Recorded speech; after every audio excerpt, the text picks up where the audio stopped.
So you just got a new iPhone 11 or 11 Pro or Max. Well, here are 11 things that you should do right after getting it. First, let's start with the basics. You probably need to set up your phone. And if your old phone right here is on iOS 12.4 or above, right after swiping up right here, you'll quickly be prompted to set up your new phone just like that.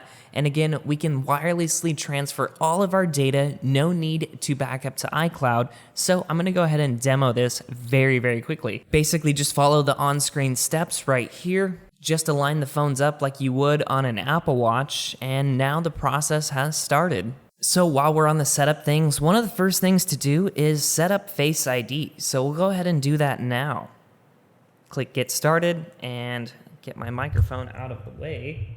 So just like that, Face ID is now set up. And again, we can now transfer all of our data from our old phone to our new one. No need for any backups. We can go ahead and just click continue. And again, you can choose what data you want to transfer or just transfer everything. Apple Pay is another great thing to set up. And again, if you're transferring data, all of your previous cards will continue over. All right, and here's a new one for iOS 13. You can choose your appearance. And obviously, I'm going to choose dark mode and click continue. And finally, here's the final step of transferring all of our data. I'll be right back once this has finished.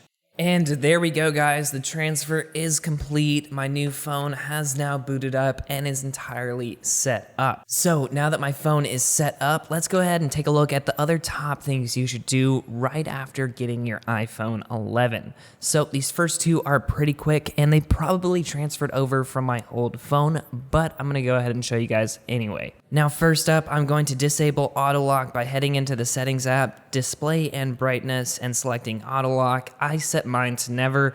A good medium is maybe 1 or 2 minutes. It defaults to 30 seconds, and that's just super annoying. And then secondly, I also disable auto brightness. Now, this does save battery, but it drives me crazy. Anyway, it's in a new place now, right on the settings app under accessibility, display and text size, and hidden at the bottom is auto brightness. Now, I usually disable that. So one thing I like to do is choose a new wallpaper. So in the wallpaper section in the settings app, you have 4 dynamic ones. This is one being an example. If I turn off dark mode, it now is in light mode and the background changes to adjust accordingly, basically. So you have 4 color options right there. Also, if you set a non-dynamic wallpaper, something just from your photo library, if I go ahead and set this as my wallpaper, I'll set both, why not? If you go into the settings app, you can toggle this on, dark appearance dims wallpaper. So now that it's in dark mode, my wallpaper is a little bit more dim. If I get out of dark mode, it brightens back up. And again, here's just one more time for comparing. Now, as you guys saw just a second ago, I was enabling and disabling dark mode with this control center toggle. It's also found under the brightness slider right here, but you can add it directly to the home page of your control center simply by going into the settings app, get out of wallpapers, you go into control center, customize controls, and you can add this dark mode toggle right there. Again, you can arrange it anywhere you want. Next up, if you head into the Messages app, another thing we can do is set up our iMessages profile. Now your name and contact information as well as your photo can be shared with your friends. So you can choose name and photo. You can select either your Memoji if you have that set up or just select a photo, select your display name and click use this everywhere if you want. You can share it with contacts only, or you can have it always ask who you want to share it with. Anyway, we can go ahead and select done. You can also set this up within the settings app. But now when people message you, like Tanner messaged me, now his contact information as well as his photo show up right in the Messages app. So another good idea is to rearrange your home screen because I doubt this is how you want your home screen to look. Well, now in iOS 13, if you just hold for a second and then you can select rearrange apps, and that immediately enters editing mode so you can move your apps around. You can tap on multiple to move multiple at a time, and again, just drag over another application to create a folder. So something just like that. Next, I know this is everybody's favorite, but if you select that icon right there, and if you haven't already, you can set up your custom memoji. I mean, there's so many things you can choose from here, a bunch of different stuff you can customize, but it's pretty awesome once you have it set up. You can use it for memoji stickers, you can use it as an Animoji if I swipe up and select that, and I don't know if it's gonna recognize my face on camera. There we go, kind of barely.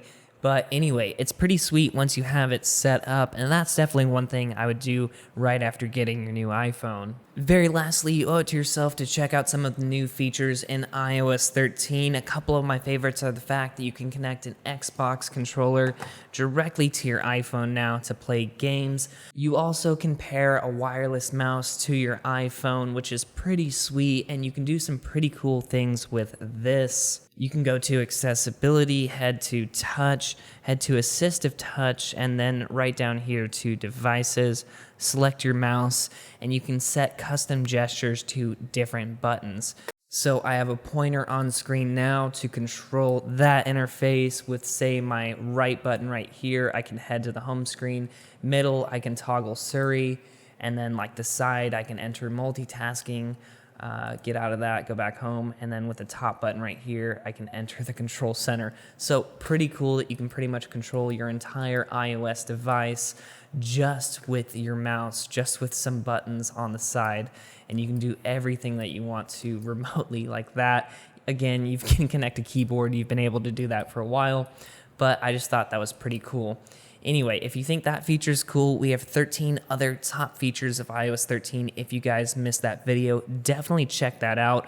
But anyway, now that your iPhone 11 is entirely set up, one of the best things I would suggest out of Studio is to check out the new camera features. Go out and take some photos, take some night shots, take some slow-mo selfies, and all of those great things.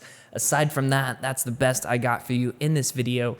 Thank you so much for watching. If you guys enjoyed it, you know what to do. Stay tuned for more awesome content by us. But until next time, this is Tony signing out.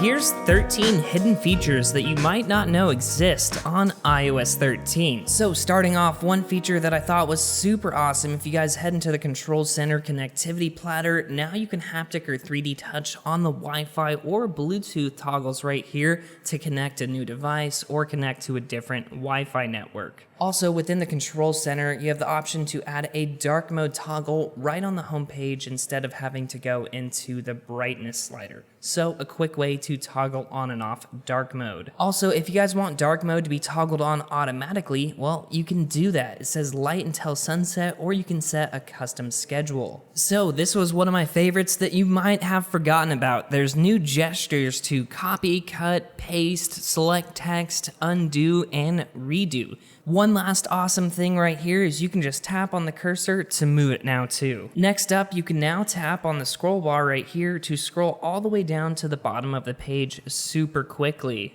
Also, when you're in a large website like this, if you go to take a screenshot, something like that, pop it open, you also have the option for a full-paged screenshot. So, if I get that out of the way, as you guys can see, I've taken a screenshot of this entire website. Oh, and it looks like you can also save it to a PDF to files. That's kind of cool. So iOS 13 brings a couple new features for people that have AirPods. If you guys have two AirPods, like if say you and your significant other have one, you can actually connect them to the iPhone together and have the same music or audio come out of both of them. It's going to be awesome for traveling. Along with that, in the future with an iOS update, you'll be able to actually just share audio by putting one phone next to the other. Very lastly, with AirPods, now when you receive a message, there's an option for Siri to just announce the message. Again, this feature is coming, but I thought I would share it with you guys early. Comparing iOS 12 to iOS 13, Siri has a brand new voice, so let's listen in real fast. First, this is iOS 12. Oregon crushed Montana by a score of 35-3 yesterday. Oregon crushed Montana by a score of 35-3 yesterday. So just a little bit more natural sounding. Also, with the latest update of iOS 13, pretty much every application opens up twice as fast. So that's pretty cool. Face ID also works faster as well. iOS 13 has an all-new redesigned share sheet. It looks something like that. That's iOS 12 and that's iOS 13. Minor, but I really like the look of it. There's now a Safari download manager for large files. This was demoed on iPadOS, but this also works on iOS as well. With iOS 13, you now have the ability to rotate videos. So if it's captured the wrong way, you can flip it or you can rotate it to the correct orientation, click done, and now when you guys rotate it, your video is playing in the correct orientation. This one I thought was an interesting one. Now you can download apps of any size over cellular data. Now this used to be capped at 200 MB, but if you go into the settings app, go into iTunes and App Store, go into your app downloads, and you can always allow any size application to be downloaded over cellular. And very lastly, I saved the best for last, but a lot of iPadOS specific features like using a mouse or using a game controller work on iOS. So very quickly demoing this, if I go into Bluetooth, I guess my mouse already connected, but I can go home.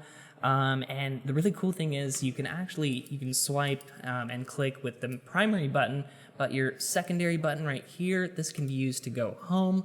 Your middle button can be used to toggle Siri. Your side button can be the app switcher or a control center right there. And then again, just home and home. So awesome that you can use pretty much your entire mouse. You can set gestures to pretty much every button on your mouse. And again, this mouse is the MX Master S2. There's a 3rd edition that just came out. Now, very lastly, if I go ahead and launch up Fortnite, rotate this guy real fast for you. Anyway, I think it's just hilarious. You can play the game pretty much with a mouse, or at least get it started. I guess it's down here. But if I go ahead and pick up the controller, as you guys can see, it's already working. Well, I guess this was a horrible example. The game controller does connect, but as you guys can see, with certain games like Fortnite, apparently the input is blocked. And I can easily see why that would give such an unfair advantage for mobile players. Anyway, guys, that's pretty much all I have for you in this video. Certainly with some games on iOS, game controllers do work.